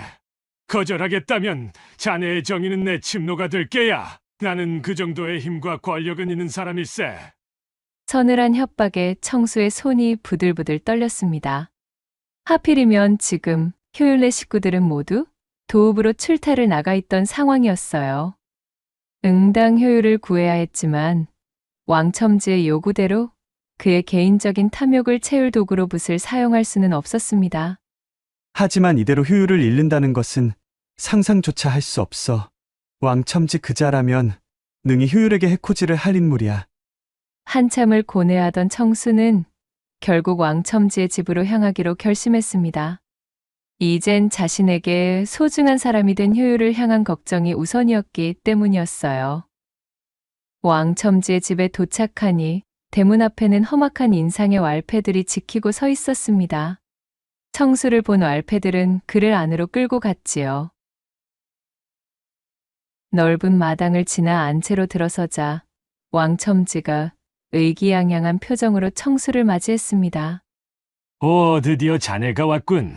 내 제안을 받아들이기로 한 건가? 왕첨지의 곁에는 밧줄에 꽁꽁 묶여 두려움에 떨고 있는 효율이 있었지요. 왕첨지가 효율을 협박하듯 바라보자 효율은 눈물을 글썽이며 청수에게 고개를 저었습니다. 자신 때문에 청수가 왕첨지에게 굴복하는 것을 원치 않는다는 듯한 모습이었어요. 그 모습을 본 청수는 더 이상 망설일 수 없었습니다. 어르신이 시키는 대로 하겠으니 제발 여자를 해치지 마시오. 오, 좋아, 좋아. 그러길래 진작에 내 말을 들었으면 자네의 정인도 이리 험한 꼴은 보지 않아도 되었잖는가. 참으로 이리도 좋은 여자를 두고 말씀이야. 왕첨지가 입맛을 다시며 손끝으로 효율의 뺨을 쓰다듬었고 효율은 두 눈을 질끈 감으며 고개를 돌려 왕첨지의 손을 뿌리쳤습니다. 아시겠지만 끊이지 않는 막대한 불을 안겨드리려면 협소한 공간으로는 아니되오. 왈패들을 물리시고 조용하고 넓은 공간으로 안내해 주시오. 내 반드시 약조한 것은 지키겠습니다. 같은 짓을 꾸밀 생각이라면 아직 내 소나기에 내 놈의 계집이 있음을 기억해야 할 것이야. 그리하여 왕첨지는 왈패들을 물린 뒤 효율을 데리고 자신의 넓다란 서재로 안내했습니다. 자, 이곳이라면 마음껏 자네의 실력을 펼칠 수 있겠지. 왕첨지의 안내를 받은 청수는 자신의 짐보따리에서 붓과 종이를 꺼내 들었지요. 그렇게 꼼짝없이 종이 위에 붓을 놀리려던 찰나 청수는 자신에게 붓을 건네준 신비한 여인의 귀띔이 떠올랐습니다. 신묘한 붓은 반드시 같이 받은 종이 위에서만 사용되어야 한다는 것 말이지요. 뭔가를 골똘히 생각하던 청수는 종이를 둘둘 말아 보따리 속으로 집어넣어 버렸어요. 이 작은 종이로는 어르신께 드릴 막대한 불을 다 담아내지 못합니다. 아주 커다란 종이를 준비해 주시오. 어르신의 부귀영화를 모두 담아내 큼지막한 종이를 말이오. 그거야 어렵지 않지. 어디 한번 자네의 능력을 감상해 보실까? 왕첨지는 음흉한 미소를 지으며 답하고는 서재를 뒤져 고급 종이들을 잔뜩 꺼냈습니다. 그리고는 그 종이들을 벽면에 이어붙이기 시작했지요. 서재의 벽 한 면이 전부 종이로 가득 찼고 그것은 마치 거대한 한 폭의 종이처럼 보였습니다. 자, 이 정도면 되겠는가? 청수는 속으로 이를 갈았지만 겉으로는 순종하는 척하며 말했습니다. 아주 좋습니다. 저는 이 종이에다 황금이 열리는 나무가 가득한 섬을 그릴 것입니다. 다 그리고 나면 어르신은 필요할 때마다 섬으로 들어가셔서 나무에 열린 금을 따와 돌아오시면 되는 것이지요. 나무는 영원히 시들지 않을 것이며 섬 또한 영원히 사라지지 않을 것입니다. 그리 말한 청수는 깊은 숨을 들이쉬고 붓을 들었습니다. 청수의 손끝에 왕첨지와 효율의 시선이 집중되었지요. 청수는 망설이는 척하다가 황금이 주렁주렁 매달려 있는 나무가 빽빽한 무인도를 그리기 시작했습니다. 사방이 금빛으로 빛나는 나무와 바다, 그리고 섬에 펼쳐진 백사장까지. 청수의 손길이 종이를 스칠 때마다 그림은 점점 더 생생하게 살아났습니다. 탐욕에 눈이 먼 왕첨지는 그림에서 눈을 떼지 못했어요. 과연 신묘한 솜씨와 재주로구나. 한시도 더 기다리지 못하겠으니 빨리 섬으로 가는 길을 완성해 주게. 알겠습니다, 어르신. 이것은 어르신만 다닐 수 있어야 하니 널찍한 길보다는 좁다란 길이 더 낫겠지요. 청수는 왕첨지의 재촉에 못 이기는 척 섬으로 이어지는 좁은 길을 그려 넣었습니다. 그렇게 서재하는 청수가 손을 놀리는 소리와 붓이 종이에 마찰되는 사라락 소리만이 가득 차기 시작했고, 한참의 시간이 지나 청수가 이마에 맺힌 땀을 훔쳐내고는 붓을 내려놓았지요. 휴, 다 되었습니다, 어르신. 청수의 말에 왕첨지가 그림을 뚫어지게 바라보았습니다. 그림 속에서는 정말로 황금 열매가 주렁주렁 달려있는 수많은 나무들이 즐비한 섬이 그려져 있었어요. 섬은 마치 살아 움직이는 듯 나뭇잎을 흔들어대며 왕첨지를 유혹하고 있었답니다. 참으로 이것이 다 내 것이라는 말이로구나. 이게 꿈은 아니겠지. 물론입니다. 자, 여기 길을 만들어 두었으니 한번 섬까지 나서 보시지요. 청수가 왕첨지에게 손짓하며 그림 속의 길을 가리킨 채 부추겼고, 눈앞에 황금이 뿜어내는 금빛 자태에 눈이 멀어 앞뒤 가릴 새도 없었던 왕첨지는 그렇게 덜렁 그림 속으로 뛰어들어 버렸습니다. 왕첨지가 나무에 달린 금빛 열매를 손으로 만져보며 외쳤어요. 우아하하하, 정말이로구나. 정말로 손에 만져진다. 손에 힘을 실어 열매를 뚝 따내자 열매가 맺혀있던 자리엔 금세 새 열매가 자라 탐스러운 금빛을 뿜어내는 것이었지요. 그야말로 무한의 금밭이라는 것이 이러한 것이로구만. 나는 이제, 아니, 우리 집안은 대대로 부자로세. 그림 속으로 완전히 빨려 들어간 왕첨지가 흥에 겨워 소리치는 사이 청수는 묶여있던 효율을 풀어주고는 제 품으로 꼭 끌어안았어요. 괜찮아. 이제 다 끝났어. 청수는 효율의 머리를 쓰다듬으며 말했습니다. 효율은 여전히 두려움에 떨고 있었지만 청수의 품에 안기니 마음이 진정되는 듯 했습니다. 몸을 움직일 수 있게 된 효율이 잔뜩 난처한 표정이 되어 말했지요. 고마워, 청수야. 네가 날 구하러 와줬어. 하지만 참으로 연목이 없구나. 내가 저작자에게 잡히는 바람에 사사로운 일에 너의 능력을 사용하게 되었으니. 걱정하지 마, 효율아. 내게 다 생각이 있어. 내가 아니라 너의 용기가 너를 구한 거야. 넌 내가 왕첨지에게 굴복하지 않도록 힘을 줬어. 효율의 등을 두드려주며 그녀를 위로한 청수는 몸을 돌려 자신의 보따리 쪽으로 뛰어갔어요. 그리고는 재빨리 미리 준비해 둔 부싯돌을 꺼내들어 황금나무 섬이 그려진 종이에 불을 붙였습니다. 부싯돌에서 번진 불씨가 종이에 옮겨 붙었고, 이윽고 활활 타오르기 시작한 불길은 순식간에 그림을 집어 삼켰어요. 그림에 붙은 불을 발견한 왕첨지가 사색이 된 얼굴로 고함을 지르며 섬과 연결된 길 쪽으로 뛰기 시작했습니다.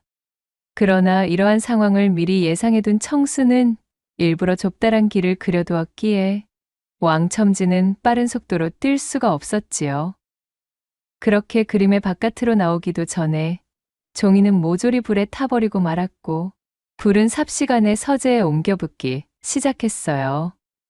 그림 속 세상에서 이쪽 세상으로 돌아갈 길이 막힌 왕첨지는 그림 속 황금나무의 섬에 영원히 갇혀 자신의 탐욕이 그대로 실현된 곳에서 평생을 지내게 되었습니다. 청수는 타오르는 불길을 바라보며 냉정하게 말했어요.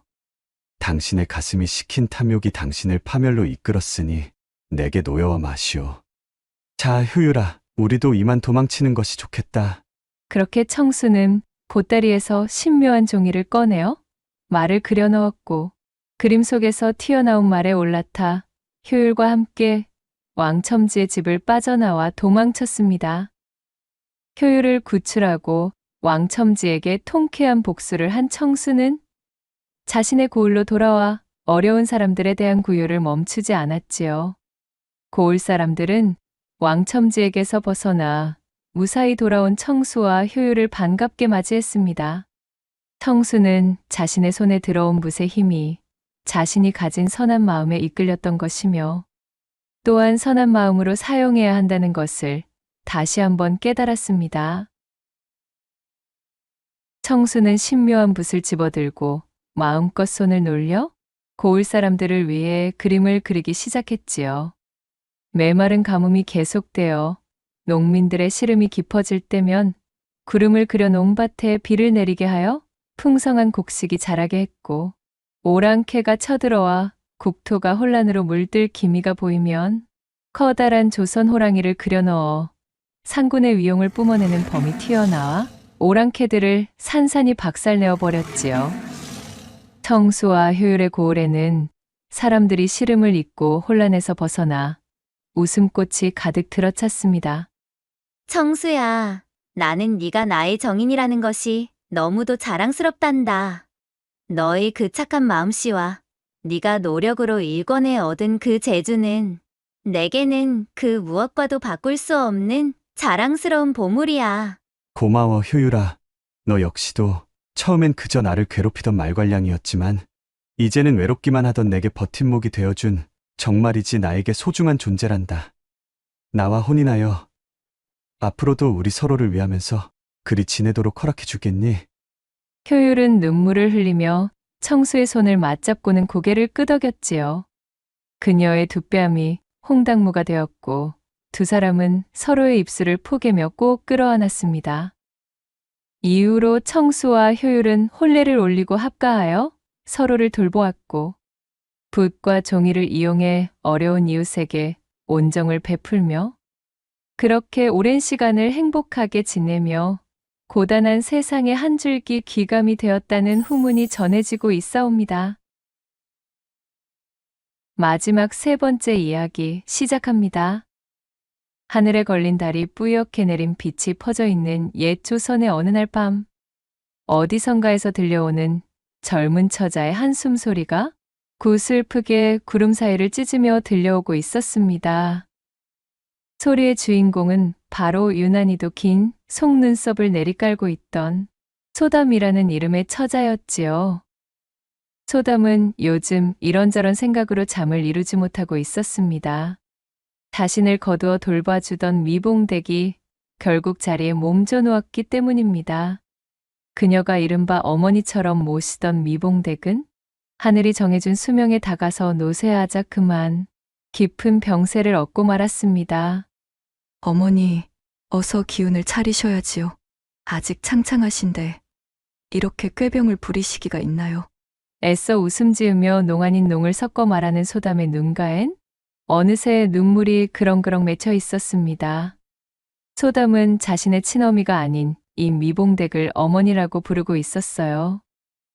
그도 그럴 것이 소담은 본디 몰락 양반의 출신으로 훈구파의 인사였던 소담의 아버지가 중앙정계의 혼란에 휘말려 사림 세력들에게 축출당해 집안이 풍비박산나게 되자 소담을 몰래 빼돌린 유모의 도움으로 겨우 그녀만이 화를 면하게 되어 멀리 탈출할 수 있었습니다.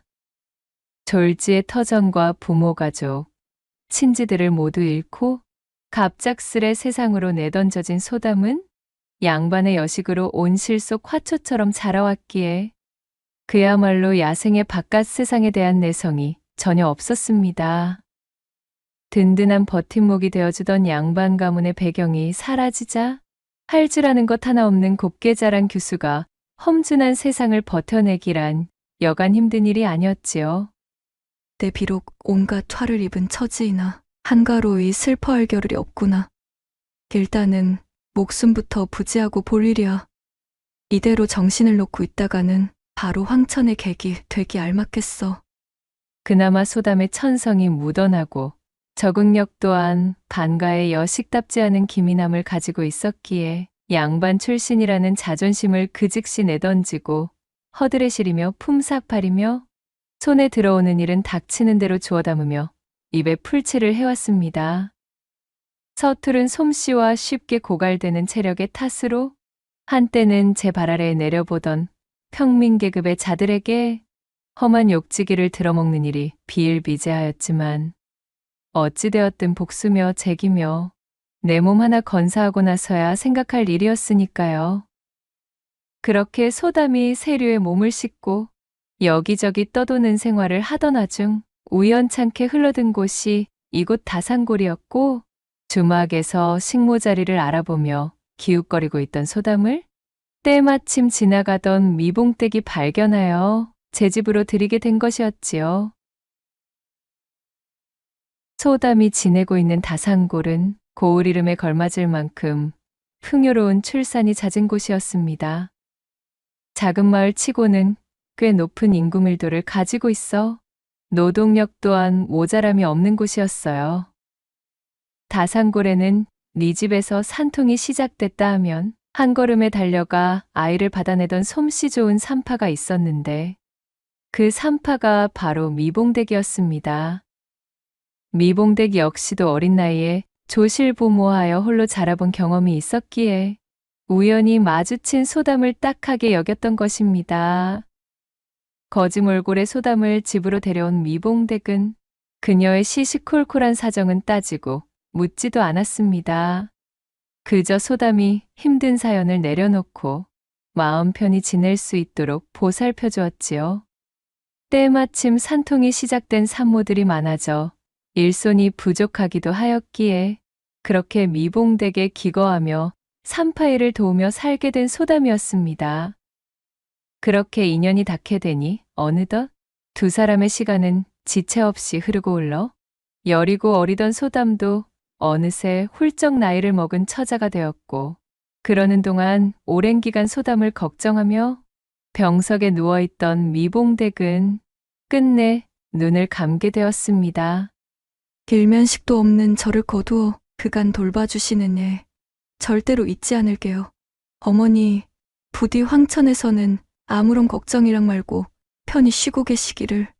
미봉댁의 장례를 융숭이 치른 소담은 자연스레 미봉댁의 일을 이어받아 다산골의 산파로 자리를 잡게 되었고 그렇게 꽃다운 나이가 무르익어도 시집갈 생각 하나 없이 자신을 보살펴준 미봉댁의 명맥을 잇는 것만을 중히 여길 뿐이었지요.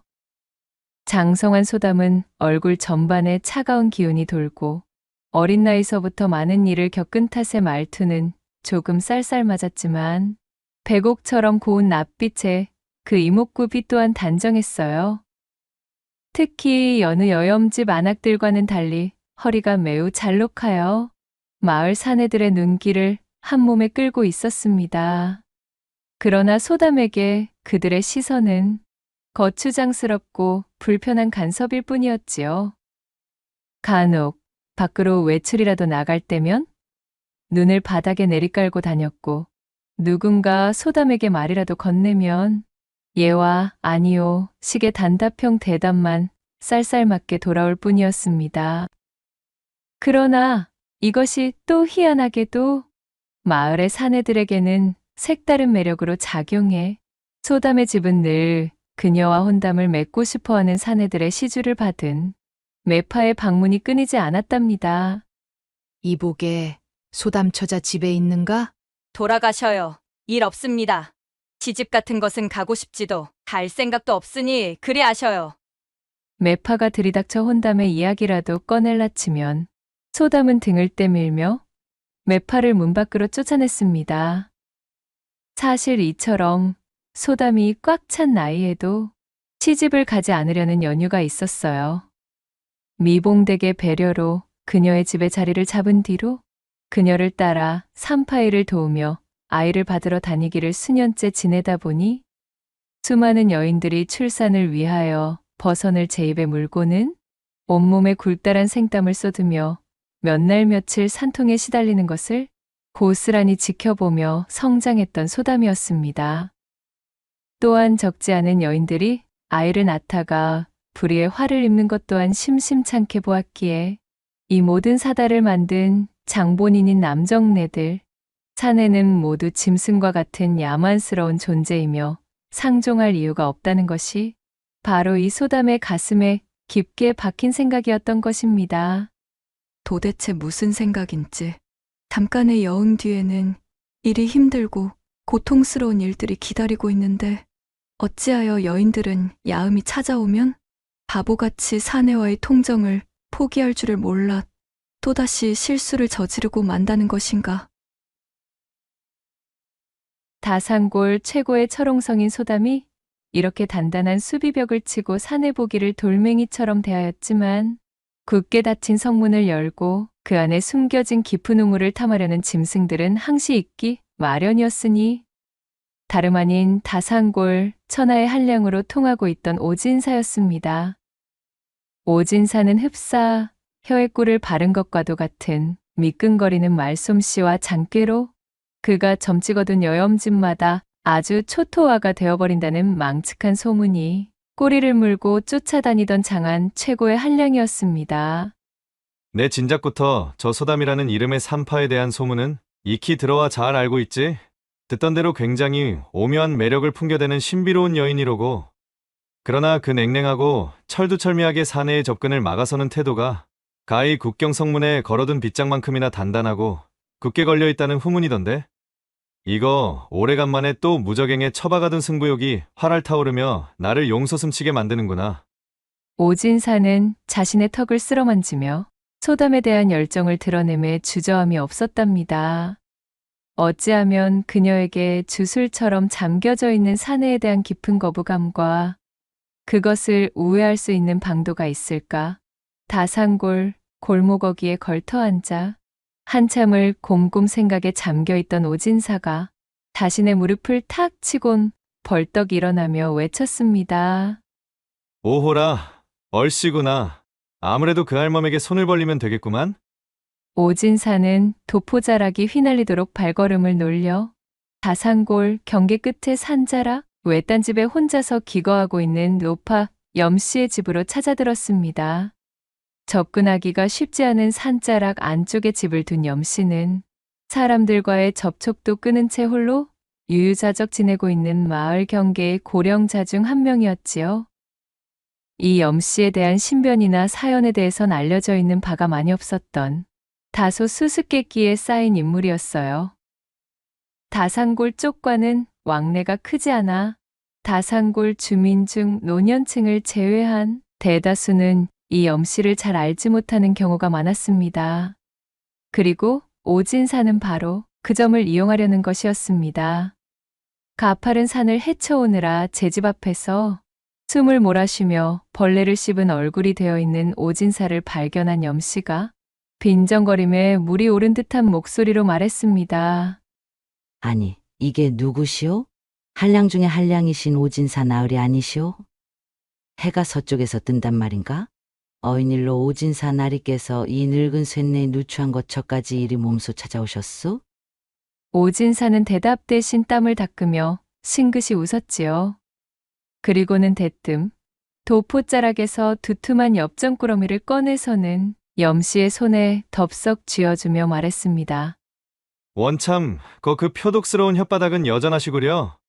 그러지 말고 이리 가까이 좀 와서 그 귀 좀 빌려줘 보시오. 염노파가 나를 좀 도와야 할 일이 있소이다. 내 이번 것만 잘 해주시면 넉넉하게 한 번 더 셈을 치러주겠소. 이튿날 저녁 나절, 누군가 밖에서 소담의 집 살인문을 두드리며 요란을 떨고 있었습니다. 집에서 쉬고 있던 소담이 옷매무새를 가다듬고는 밖으로 나와 보니 노파 염씨가 헐레벌떡 애가 다른 모양새로 안절부절 중이었지요. 니십니까? 무슨 일이신데 해가 저무는 시각에 남의 집을. 소담이 미처 말을 다 끝내기도 전에 염씨가 다급한 목소리로 말했습니다. 여보게, 처자가 다산골 산파 맞는가? 나 좀 제발 도와주시게. 시집간 지 얼마 되지 않은 딸애가 배가 차올라 보름 전쯤 우리 집에 요양하며 해산하러 왔는데 진통이 시작되었는지 지금 아주 난리가 났다네. 좀 서둘러 나서 주시게. 부끄럽지만 나는 홀로 칩거하며 살아온 지가 오래라 이 나이 먹도록 아이를 받아본 적이 한 번도 없지 뭔가. 염씨의 말을 들은 소담은 단박에 표정이 바뀌며 출산 준비 물품들이 들어있는 손보따리를 빠르게 싸들고는 외쳤지요.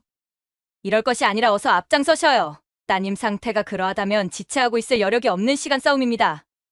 그리하여 소담은 염씨의 안내를 받아 산허리를 돌아 산자락에 위치한 외딴집까지 부지런히 걸음을 옮겼습니다. 그녀는 산중에 홀로 지내던 노파 염씨와는 그간 일면식도 없었기에 산기가 찾아온 딸이 있다는 염씨의 말에 산부가 걱정되어 아무런 의심도 없이 따라 나선 것이었지요. 이윽고 염씨의 집에 도착하여 살인문에 들어서자마자 방 안에서는 통증에 잔뜩 지쳐 끙끙 앓는 듯한 소리가 흘러나오고 있었습니다. 어째 산부의 목소리가 가득 잠기고 영탁한 것이? 어서 서둘러야겠습니다. 할멈은 따뜻한 물과 깨끗한 천을 준비해 주시고. 노련한 움직임으로 염씨에게 이것저것 주문을 하며 산부의 목소리가 흘러나오던 방 안에 들어선 소담은 칠흑처럼 어두워 아무것도 보이지 않는 방 안을 확인하고는 당혹스러운 표정이 되어 말을 이었어요. 아니, 일이 어두워서야 아무것도 보이질 않는데. 첩첩산 중이라 빛이 전혀 닿지를 않으니 아무래도 안 되겠어요. 산모를 돌보려면 최소한 뭔가 좀 보여야 일을 시작할 터인데. 애타는 자신의 외침에도 어쩐 일인지 염씨가 대답이 없자 소담은 염씨를 채근하며 다시 한번 소리쳤지요. 저기 할멈, 넋놓고 그리 계시면 어찌합니까? 따님은 지금 한시가 급하단 말입니다. 촛불이라도 좀 켜시든가 아니면 호롱불심지라도 좀 올리셔야 될 것 같은데요. 그러자 잠자코 듣고 있던 염씨가 능청스럽게 대답했습니다. 우리 집에 추같이 귀한 물건은 없고 호롱불 심지도 어디에 처박혀 있는지 기억이 가물가물하네. 내 밖에서 찾아볼 터이니 일단 손으로 더듬어가며 시작해 보시게. 아, 산파 양반이야 하도 많이 받아보았으니 손에 이거 있지 않은가? 불을 밝힐 것을 찾아본답시고 나간 염씨를 뒤로 하고 출산통의 신음소리만 가득한 컴컴한 방에서 소담은 더듬더듬 방바닥을 짚어가며 이불 속에 누워있는 산부를 찾아냈습니다. 자, 나는 다산골 산파로 있는 사람입니다. 출산을 돕기 위해 왔으니 힘드시겠지만 조금만 참으셔요. 내가 신호를 주면 그때부터는 바로 힘을 주시면 됩니다. 어둠이 내려앉은 방 안에서 아무것도 보이지 않는 상태였지만 그간의 경험과 노련미로 소담은 손끝에 신경을 집중하여 산부의 배 부위를 찾아 쓰다듬었습니다. 태아의 상태를 확인하기 위해서였지요. 헌데 무언가 이상했습니다. 산부의 배가 출산을 앞둔 사람치고는 그닥 부르지 않았던 것이지요. 이를 이상하게 생각한 소담은 고개를 갸웃거리며 산부의 호치마를 주섬주섬 걷어올렸습니다. 산부의 허벅지가 손끝에 느껴졌고 이윽고 무성하게 자라있는 수풀 속에서 부드럽고도 생경하니 물컹한 감촉이 손에 들어왔습니다. 소담은 그야말로 깜짝 놀라고 말았습니다. 어머, 이게 뭐야? 아니, 벌써 아이가 나오고 있는 겁니까? 방안이 칠흑이니 아이의 어느 부위인지 확인할 길이 없네? 할멈, 불을 밝힐 것은 아직이요? 서둘러 주셔요. 소담이 다급하게 염씨를 부르며 허리를 굽혔으나 방 밖에서는 감감무소식이었지요. 아니, 어찌 저 따위 어미가 다 있나 그래? 제 여식의 출산인데 저리도 무심하다니? 그리 생각하고는 혀를 차며 이맛살을 찌푸린 소담은 어쩔 수 없이 손끝에 더욱 신경을 집중하여 그간 몸으로 다져온 감각들을 총동원해 아이를 받을 준비에 돌입했습니다. 헌데 아까부터 어쩐지 산부의 사타구니에 손을 넣어 촉진을 한 이후로 대체 내 기분이 어찌 이러지? 생전 처음 느껴보는 신묘한 기분이 되니 연유를 알 길이 없어. 참으로 요상하구나. 이날 이때까지 소담이 제 손으로 받아본 아기가 수도 없거늘 이번의 아기는 참으로 신통하고도 요상하기 짝이 없었습니다. 여전히 빛 한 줄기 들어오지 않는 시커먼 어둠 속의 방 안에서 감각에만 의지한 채 소담이 산부의 허벅지와 수풀 사이를 헤집고는 한껏 용을 쓰며 손을 놀려 아이를 덥석 쥐어들자 마치 번개가 직격으로 내리치기라도 하듯 소담의 온몸을 짜릿하니 불꽃으로 휘감는 듯 훑는 것이었지요. 도대체 이게 무슨... 소담은 다리에 힘이 빠지고 등줄기로는 식은땀이 타고 흘렀습니다. 온몸은 불덩어리가 되어 잔뜩 상기되었어요. 정신을 가다듬고 다시 한번 아기를 만지던 소담은 한 번 더 놀라지 않을 수가 없었습니다. 자신의 손에 축축히 만져지는 이 부분이 도대체 아이의 어느 부위인지 짐작조차 가지 않는 것이었지요. 아기의 머리 부분이라기엔 턱없이 작고 아기의 손이라고 하기엔 또 손가락이 하나도 만져지질 않았습니다. 양수로 추정되는 액체가 듬뿍 묻어 소담의 손 안에서 미끈미끈대며 요리조리 움직이고 있는 이 부위는 도통 신기하기 짝이 없는 형태와 일찍이 소담이 한 번도 접해보지 못한 촉감이었지만 희한하게도 그 온도만큼은 타는 숯마냥 뜨거웠습니다. 이 손으로 만져도 저 손으로 만져도 도무지 알 길이 없는 와중 소담은 점점 제 얼굴이 달아오르는 연유를 헤아리지 못하고 있었지요. 그러자 지금까지 잠자코 있던 산부가 몸을 쓱 움직여 소담에게 다가섰습니다. 칠흑의 어둠 속에서 산부의 손에 이끌린 소담은 마치 비몽사몽과도 같은 형세가 되어 도대체 아까부터 내가 왜 이러지? 라는 소리만을 중얼거리며 눈을 지그시 감고 방바닥에 몸을 뉘기에 이르렀지요. 이 어두운 방에서 소담의 손에 맡겨져 있던 염씨의 딸이자 산부. 아니, 염씨를 매수하여 1년에 잘 짜여진 각본을 토대로 산부인 척 누워 있었던 산에 오진사의 계략이 먹혀 들어간 것이었습니다. 그간 한 번도 사내의 대들보를 경험해 본 적 없던 소담이 칠흑의 공간 속에서 그 신묘한 절구대를 처음 손으로 느껴본 감각은 그녀를 어지럽게 하기에 충분했지요. 그리고 오진사는 표독스러움이 모두 빠진 채 바닥에 누워있는 소담을 놓칠 위인이 아니었습니다.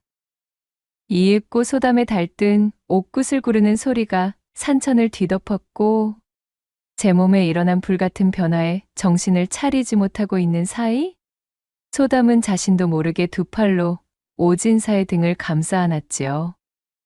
그렇게 혹독하고도 짜릿한 폭풍이 지나갔고 한동안 까무러치듯 어두운 방바닥에 누워있던 소담이 이내 눈을 뜨고 정신을 차렸습니다. 주변에는 노파 염씨도 아이를 출산하려던 산모도 그리고 오진사도 없는 고요한 밤 공기만이 남아 있었습니다. 소담은 천천히 치마끈을 정리하며 방을 나서 바깥의 하늘을 올려다보았습니다. 야음이 짙게 깔린 산천의 차갑고 명쾌한 공기가 소담의 코밑을 간지럽히고 있었습니다. 자신의 머리를 한번 쓱 쓰다듬으며 아직도 채 가시지 않은 붉게 상기된 얼굴을 들어올린 소담은 부끄러움과 신비로움이 묻어있는 표정을 하고는 작게 중얼거렸지요. 아녀자들이 산통으로 까무러칠 때는 치더라도 이 맛을 잊지 못해 그렇게도 통정을 나누며 아이를 가지는 것이었구나. 오진사의 계략 덕에 늦음하기 음양하빌의 커다란 이치를 깨닫게 된 소담은 어쩐지 시원섭섭해진 모습이었으나 산자락을 내려오는 그 발걸음만은 몹시도 경쾌해진 모습이었지요. 그날의 소동이 마무리되고 시간이 훌쩍 흐른 뒤 소담은 사내를 멀리하던 버릇을 고치고 고을의 건실한 사내를 맞아들이는 일에 소홀치 아니하여 인생의 행복을 함께해줄 반려를 만나 해로하게 되었으니 고을의 사내들은 소담의 혼인 소식에 눈물을 훔쳤다는 이야기가 남아 있었답니다. 한편 그날 소담에게 잊지 못할 별세계를 선사해 주었던 오진사는 드디어 목표로 하던 소담의 굳게 닫힌 성벽을 장꾀로 열어젖힌 것에 막대한 자부심을 느끼고 있었습니다. 제 스스로를 대견히 여기다 못해 어깨에 힘을 싣고 잔뜩 기뻐하느라 염씨의 집에서 고을까지 하산하는 동안 험한 산세를 주의하지 않았지요. 제 발걸음에서 방정맞음을 주체하지 못하였으니 어찌 변고가 생기지 않았을까요?